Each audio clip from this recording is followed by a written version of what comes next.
Algumas coisas me chamaram a atenção em relação a essa live. A primeira é que, no meio da live do presidente, o perfil oficial do TSE no Twitter foi ao Twitter. Acho que por isso que o presidente fez não foi nenhuma correção, né? Mas ele fez uma adição ali no comentário dele em relação às urnas eletrônicas. O TSE, no meio da live dele, foi ao Twitter e disse o seguinte: Índia, Rússia, França e Estados Unidos estão entre os países que usam, em algumas regiões, o voto inteiramente digital, sem impressão. Segundo o IDEA, né, que é aqui o perfil internacional IDEA, 27 países de 178 analisados usam tecnologia eletrônica em eleições nacionais. Aí, imediatamente, o Felipe Martins, que é assessor especial para assuntos internacionais do presidente Bolsonaro, respondeu ao TSE no Twitter: falso. 30 países utilizam urna eletrônica. Desses 30, 27 usam urnas de segunda geração que imprimem uma contraprova física do voto eletrônico. É o caso de Estados Unidos, Canadá, Índia e França, que utilizam sistemas parcial ou totalmente auditáveis com base no voto impresso. Bom, eu não vou me estender muito, não, vou deixar algumas das considerações para amanhã. Mas uma coisa que me chamou muita atenção e que é a minha preocupação também, acho que junto com a grande maioria aí do Brasil hoje, né, depois da gente presenciar, testemunhar as eleições, no mínimo estranhas, com muitos indícios de fraude, acho que esse é o ponto que a gente tem que falar nessa live, né? Muito difícil provar quando um sistema é inauditável. A diferença, Matos, Zé e Fiuza, que eu vejo é que aqui nos Estados Unidos, até hoje, as pessoas não encontraram provas reais, concretas, que possam provar a fraude nas eleições de 2020. Porém, os indícios são muito graves, as evidências são muito profundas, assim como o presidente apresentou aí agora. E aqui nos Estados Unidos nós temos o filtro, o federalismo americano, o filtro que acaba cercando e consertando esses indícios, mesmo que as fraudes não foram comprovadas até hoje. Já são quase 20 estados aí, dos 50 estados americanos, que já passaram leis muito severas em relação às próximas eleições. Isso no Brasil a gente não tem. Por isso a importância do povo brasileiro continuar pressionando essa pauta, porque esse filtro, infelizmente, nós não temos. A demonstração do presidente em relação ali, logo no começo da live, foi também muito parecida com a demonstração do professor americano que nós trouxemos aqui hoje, e que é exatamente a preocupação, que é o quê? A viagem do voto. Quando você aperta o número, a gente não tem certeza se o destino, a viagem do voto vai ser exatamente aquele que a gente apertou, e isso foi determinado aí. Para finalizar, não me estender muito, e aí amanhã a gente volta a esse assunto, Matos,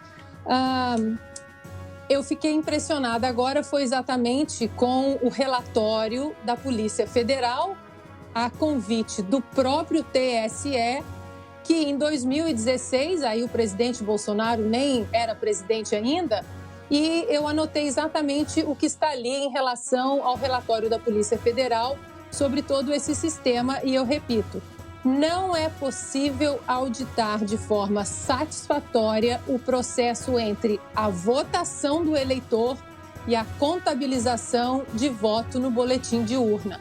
Ou seja, estamos falando exatamente dessa viagem, e se as urnas não são auditáveis, isso é um grande problema para a nossa democracia. Amanhã voltamos mais a falar sobre esse assunto. Sem dúvida, Ana. Agora também a sua participação, Zé Maria.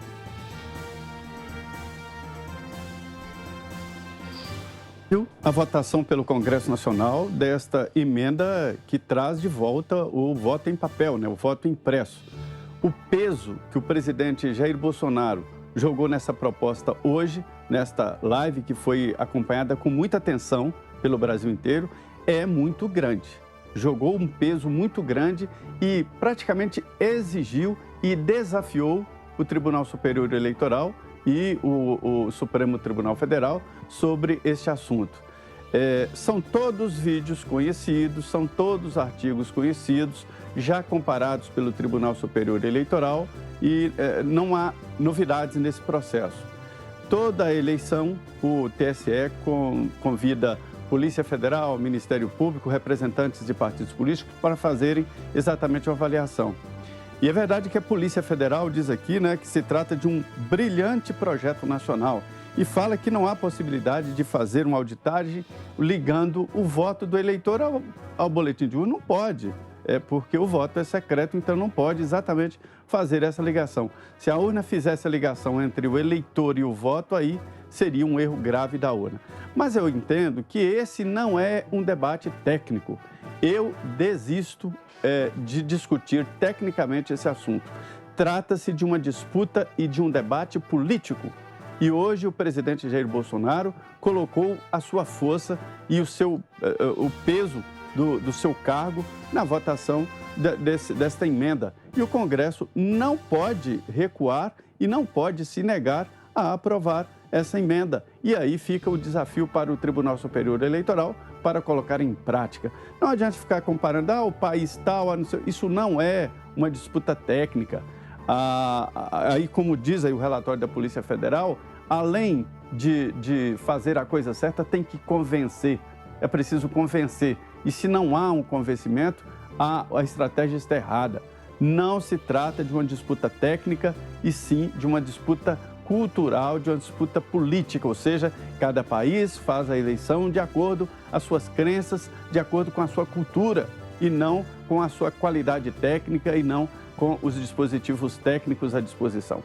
Então, resumindo, o presidente Jair Bolsonaro desafia a política e a justiça eleitoral, joga o seu peso pessoal e o peso do cargo na defesa desta emenda que tem que ser aprovada pelo Congresso Nacional.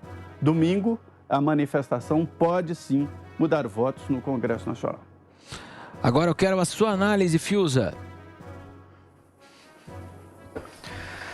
Olha, foi um pronunciamento longo e o presidente usou, eu diria que talvez de maneira sem precedentes no seu mandato, né? Usou a sua liderança, a liderança que ele tem e que ele afere nos seus percursos pelo território, né, no encontro com a população, também nas redes sociais. Ele usou essa liderança para passar uma mensagem. Essa mensagem é algo que nós temos tratado aqui nos Pingos nos Is, não como alarmismo, né, não é o nosso interesse, mas como uma constatação. A democracia no Brasil está em risco. O comportamento de guardiões das instituições, alguns, é um comportamento suspeito. E a Ana leu uma manifestação, né, um episódio do Tribunal Superior Eleitoral, mais um, né? Nós começamos o programa falando sobre um vídeo institucional do TSE defendendo este aprimoramento que hoje ele repudia de forma quase desesperada. Pois bem, esse mesmo TSE, durante uma live do presidente, prestem atenção nos sinais, durante uma live do presidente, ele faz uma postagem contrapondo o que diz o presidente. Se isso não é coisa de adolescente, de boa fé não pode ser, partindo de uma instituição